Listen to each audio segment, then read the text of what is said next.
America, Israel, Iran तनाव के बीच फंसे 45,000 हिमाचली। हिमाचल में और बनेंगी 84 नई पंचायतें। घर पर खड़े स्कूटर का कट गया 15,000 का चालान। इन सब के अलावा और भी बहुत कुछ रहेगा इस बुलेटिन में। आप देख रहे हैं इनॉक्स न्यूज, तो आइए जानते हैं अब दिन भर की बड़ी खबरें। हिमाचल प्रदेश में 84 नई पंचायतों के गठन की प्रक्रिया शुरू हो गई है। सरकार ने नोटिफिकेशन जारी कर 3 दिन के भीतर जनता से आपत्तियां और सुझाव मांगे हैं। इससे पहले 39 पंचायतें बनाई जा चुकी हैं।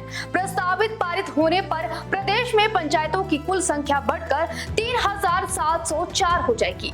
कांगड़ा में सबसे ज्यादा 20, शिमला में 11 और सोलन में 12 नई पंचायतें प्रस्तावित है। पंचायती राज मंत्री अनिरुद्ध सिंह ने कहा है की प्रक्रिया जल्द पूरी कर समय पर चुनाव करवाए जाएंगे। अमेरिका, इजराइल और ईरान के बीच बढ़ते तनाव का असर खाड़ी देशों में रह रहे हिमाचल के परिवारों पर दिख रहा है। दुबई, सऊदी अरब, कतर, कुवैत और ओमान में प्रदेश के 45,000 से ज्यादा लोग कार्यरत हैं, जिससे परिजन चिंता में हैं। श्रम मंत्री हर्षवर्धन सिंह चौहान ने अधिकारियों को सतर्क रहने के निर्देश दिए हैं और जरूरत पड़ने पर केंद्र के जरिए सुरक्षित वापसी का भरोसा दिया है। बहरीन और कतर से मिसाइल और एडवाइजरी की खबरों ने डर बढ़ाया है। वहीं उड़ानें रद्द होने से कुछ इजरायली नागरिक भी हिमाचल में फंसे हुए हैं। एचआरटीसी के सरेंडर किए गए 390 रूट परमिट निजी क्षेत्र को जारी करने की प्रक्रिया अब विवादों में है।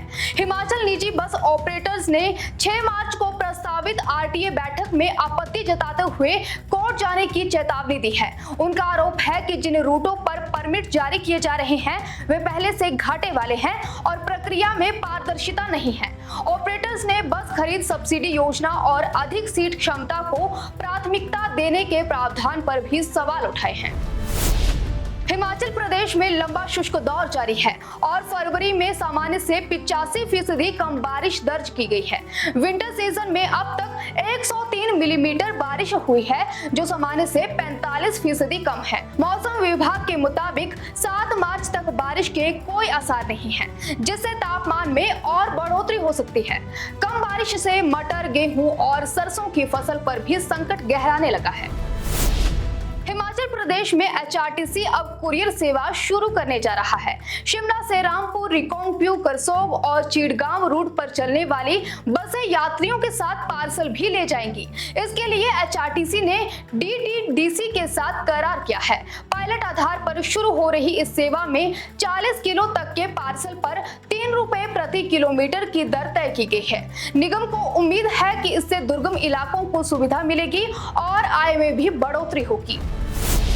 किरतपुर मनाली 4 लेन पर पडोह के पास दर्दनाक सड़क हादसे में पंजाब के 26 वर्षीय युवक राजेंद्र कुमार की मौत हो गई।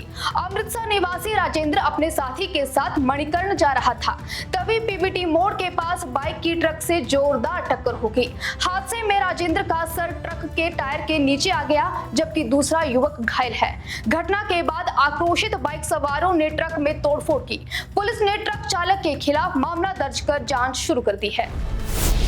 एचपी बोर्ड की 10वीं और 12वीं की वार्षिक परीक्षाएं कल यानी 3 मार्च से शुरू हो रही हैं। इस बार करीब 2 लाख छात्र छात्राएं 2,384 परीक्षा केंद्रों पर परीक्षा देंगे।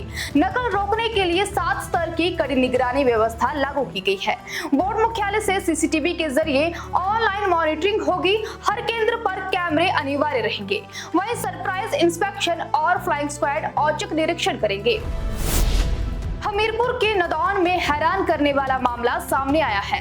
2 साल से घर पर खड़े एक पुराने स्कूटर का सोलन जिले के सनवारा टोल प्लाजा पर 2 बार ऑनलाइन चालान कट गया। नदौन निवासी नवल अवस्थी के मुताबिक 26 और 27 फरवरी को उनके स्कूटर नंबर पर 5,000 और 10,000 रुपए के चालान जारी हुए, जबकि वाहन घर से बाहर ही नहीं निकला। उन्होंने वाहन नंबर के दुरुपयोग की आशंका जताई है। वहीं पुलिस का कहना है कि लिखित शिकायत मिलने पर जांच की जाएगी। शिमला में जनगणना 2027 का पहला चरण 12 मई से शुरू होगा। इसके लिए जिला प्रशासन ने कर्मचारियों का प्रशिक्षण शुरू कर दिया है। बचत भवन में 2 चरणों में कार्यशाला आयोजित की जा रही है। निदेशक दीपशिखा शर्मा ने बताया कि ये देश की पहली डिजिटल जनगणना होगी, जिसमें डेटा मोबाइल ऐप और वेब पोर्टल के माध्यम से जुटाया जाएगा। पहला चरण 12 मई से 11 जून तक चलेगा, जबकि दूसरा चरण फरवरी 2027 में प्रस्तावित है। डीसी अनुपम कश्यप ने समय पर और जिम्मेदारी से कार्य करने के निर्देश दिए हैं। पुलिस ट्रेनिंग कॉलेज डरोह में चल रहे आरटीसी कोर्स के दौरान एक महिला कांस्टेबल की मौत हो गई है। सिरमौर की रहने वाली महिला हाल ही में भर्ती होकर प्रशिक्षण के लिए डरोह पहुंची थी। बताया जा रहा है कि तबीयत खराब होने पर उन्हें अल्सर की शिकायत के बाद टांडा मेडिकल कॉलेज में ले जाया गया, जहां उपचार के दौरान रविवार को उनका निधन हो गया। घटना से पुलिस विभाग और परिजनों में शोक की लहर है।